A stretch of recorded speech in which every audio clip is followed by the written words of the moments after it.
គេហោថ្ងៃនេះនាងខ្ញុំចង់បង្ហាញពីប្រភេទផ្ទះវិឡាតូនៅខាងក្រៅខ្ញុំដែលមានតម្លៃត្រឹមតែ$60000តែប៉ុណ្ណោះបងប្អូនទាំងអស់គ្នាចាហើយសម្រាប់ទំហំដីវិញគឺ10 x 19សាច់ផ្ទះ8ម៉ែត្រក៏ដោយ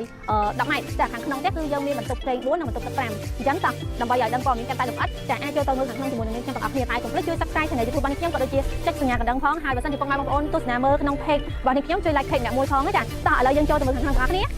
ចាអូខេបងប្អូនទាំងអស់គ្នាអញ្ចឹងខ្ញុំនឹងចូលទៅមើលខាងក្នុងហើយខ្ញុំសូមជម្រាបសម្រាប់ផ្ទះនេះខ្ញុំបង្ហាញពីផ្ទះគ្រូចាសម្រាប់បងប្អូនចាំមើលផ្ទះគ្រូពេលដែលយើងមកទិញចានឹងទទួលបានផ្ទះបែបនេះតែម្ដងចាហើយនេះគឺជាទស្សនវិជ្ជាដែលកំពុងតែសាងសង់ចាំបានចាំគូសំហើយចាអញ្ចឹងតោះឥឡូវយើងចូលទៅមើលខាងក្នុងបងប្អូនគ្នាចាផ្ទះនេះខាងមុខផ្ទះរបស់យើងគឺចូលឡានបានរហូតដល់2គ្រឿងដោយសារតែវាចូលមកខាងក្នុងផ្ទះរបស់យើងគឺជាទ្វារធំទាំងពីរតែម្ដងចាហើយសួនរបស់យើងគឺនៅសល់ជំហានដែលយើងអាចរៀបចំជាការដាំបន្លែផ្កាឲ្យបានច្រើនគូសំដែរបងប្អូនទាំងអស់គ្នាចាហើយផ្ទះនេះគឺមានរបងគាត់ជុំវិញតែម្ដងចាហើយខាងមុខផ្ទះនេះក៏មានជាកន្លែងចតឡានដែលតវេរំលែកបាន3ម៉ែត្រកន្លះចាអញ្ចឹងមានសួនការចតឡានចាំម៉ូតូទុកសម្ភារៈផ្សេងៗចាតោះឥឡូវយើងចូលទៅខាងក្នុងទាំងអស់គ្នាតែម្ដងណាច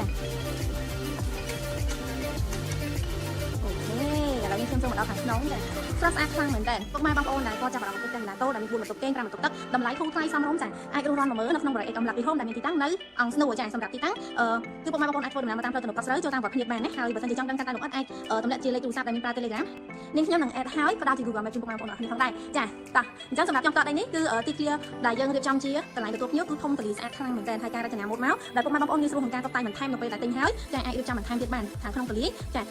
សមាជិកច្រើនគាត់រស់នៅបែបងាយស្រួលក្នុងការរស់នៅខ្លាំងមែនតើចាខាងនេះគឺយើងរៀបចំជាកន្លែងតុញ៉ាំអាហារចាស្អាតខ្លាំងហើយសម្រាប់ពីដែនរបស់យើងគឺពីរជាន់គ្រប់កន្លែងតែម្ដងណាចាហើយចំតនេះមានបន្ទប់ចាគេនៅខាងក្រោមនេះមួយដែរហើយនេះគឺជាបន្ទប់ទឹកទទួលភ្ញៀវរបស់យើងមកលេងអាចប្រើប្រាស់បន្ទប់ទឹកនេះដែរចាហើយខាងនេះចាគឺបន្ទប់គេងចាសម្រាប់សមាជិកដែលគាត់អត់ចង់ឡើងទៅគេងនៅខាងលើគាត់អាចសម្រាប់គេងនៅខាងក្រោមបានព្រោះដោយសារតែនៅខាងក្រោមនេះមានបន្ទប់ទឹកខាងក្នុងស្រាប់តែម្ដងចាចឹងបងប្អូនដែលគាត់ចង់មើលការ review របស់នាងខ្ញុំយឺតៗចាអាចទស្សនាមើលបានហើយបើសិនជាអត់ច្បាស់អីអាចមើលវីដេអូមុនក៏បានឬក៏តាម page របស់ខ្ញុំបន្ថែមទៅដើម្បីឲ្យនាងខ្ញុំចាបង្ហាញវីដេអូមួយបន្ថែមទៀតកាន់តែលម្អិតចា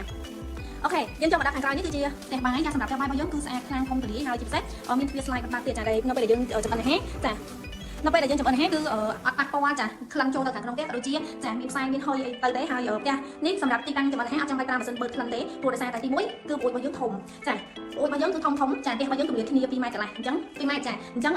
ការបង្ហាក្លិនចេញក្រៅគឺងាយស្រួលជាពិសេសនៅពេលដែលយើងចម្អិនអាហារយើងអាចនេះបើកទ្វារខាងនេះបានចាព្រោះដោយសារតែទ្វារខាងនេះគឺជាទីតាំងដែលយើងអាចរៀបចំជាដាក់សម្រាប់ផ្សេងៗអញ្ចឹងណាចាអញ្ចឹងពេលយើងបើកទៅខ្យល់វាអាចចូលបានងាយស្រួលខ្លាំងមែនតើឥឡូវយើងឡើងទៅជាន់ទី1តែម្ដងចាអូខេសម្រាប់ជាន់ទី1របស់យើងគឺចដៅវាអត់ចោលខ្លាំងទេងាយស្រួលក្នុងការឡើងចុះអតិថិជនគាត់មកពីច្រើនគាត់ស្រឡាញ់ដោយសារតែចដៅវាអត់ចោលហើយវាតិចកម្មចាឡើងមកគឺអត់ពិបាកក្នុងការឡើងមានម្ចាស់គាត់នៅជាមួយអីអត់ពិបាកក្នុងការឡើងមកជាន់ទី1ទេចាឥឡូវខាងលើនេះគឺមានបន្ទប់គេង3ទល់មុខគ្នាតែម្ដងហើយសម្រាប់បន្ទប់នីមួយៗគឺមានបន្ទប់ទឹកស្រាប់ចាចាំមកខ្ញុំបើកភ្លើងមួយសិនអូខេអញ្ចឹងនេះខ្ញុំចូលចាបន្ទប់នេះមុនចាបន្ទប់នេះគឺជាបន្ទប់ទី2ចាបន្ទប់ទី2នៅក្នុងផ្ទះហ្នឹងឡើងជាន់ទី1ចាបន្ទប់នេះបើយើងមើលពីចាការរៀបចំទៅជាលក្ខណៈបន្ទប់កូនស្រីចាដោយសារតែពណ៌លក្ខណៈ pink តែម្ដងចាបងប្អូនណាដែលគាត់មើលការបង្ហាញរបស់ខ្ញុំហើយប្រកាសជាស្រឡាញ់ប្រកាសជាស្រឡាញ់ខ្លាំងហ្នឹងហើយគាត់គិតថានៅពេលដែលគាត់ទិញផ្ទះនេះហើយបន្ទប់ហ្នឹងដល់បន្ទប់កូនគាត់ហ្មងចាកូនស្រីគាត់អញ្ចឹងណាអូខេនេះគឺបន្ទប់ទឹកចាសម្រាប់បន្ទប់ទឹករបស់យើងគឺមាន space ធំទូលាយដែរពេលមានចានបកូនផ្សេងហើយកន្លែងយើងទឹកផ្សេងចានិយាយទៅមកស្អាតហ្មងសម្រាប់បន្ទប់នីមួយៗគឺខាងវិស្វករបងបរិយគាត់ design មកចាគឺលក្ខណៈមកពេញចិត្តតែម្ដងណាចាឥឡូវយើងចូលបន្ទប់ទី3ចាដែលបន្ទប់ទី3នេះជាបន្ទប់កូនប្រុសចាអូខេសម្រាប់បន្ទប់កូនប្រុសវិញយើងចូលមកគឺលក្ខណៈពុកកាយហ្មងចាហ្នឹងហើយ design មកបែបលក្ខណៈកូនប្រុសហើយទូលាយចាជាពិសេស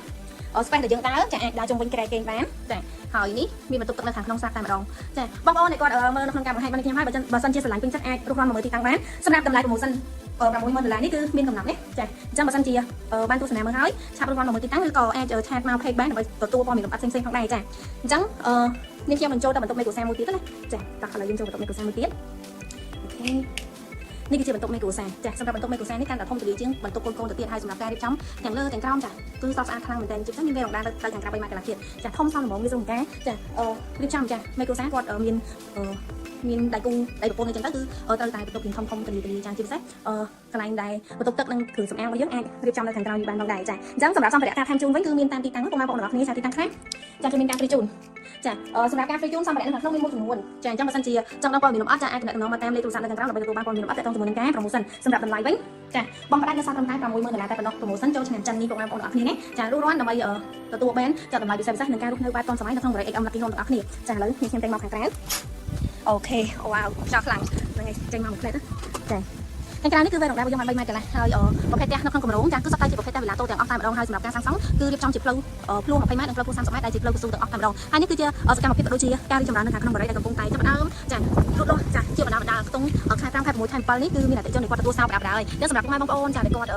ចង់បានការរស់នៅបែបផាសុកភាពបែបសហគមន៍បែបធម្មជាតិចាអាចរស់រាន់មកបានណាចាជាពិសេសបងដែលគាត់នៅខាងស្រុកក្រៅចាគាត់ចង់មកនៅស្រុកខ្មែរវិញចាគាត់អាចជ្រើសរើសប្រភេទ